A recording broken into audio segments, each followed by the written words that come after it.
quan toz hallamos cenexito aquí e os nuestros cuerpos seigan un recuerdo esborrato, esparricato aquel polvo por puestos oblidatos, m'achuntaré con vosatras, almas que aimé da mía familia, unas poquetas solo. Vendremos volando dende tan luén.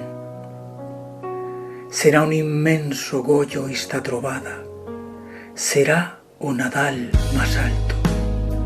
Doncas en aquella tierra de paisaches yermos e polidismos nos aimemos de veras. Vosatros soz a familia que adoré, e con vosatros me quedo tacutio. Deixo a atros, doncas, ya no cal sufrir más, pero a vosatros vos recullo y estoy como una eternidad besándoos y abrazándoos. Tanto vos quiero e vos aimo. Doncas, sin vosatros me quedé solenco en la tierra. Pero aquí somos de nuevo, alrededor dun atro fogaril, e nos fablamos con parolas que emplegábanos e que yeran tan divinas que seguimos remerándolas.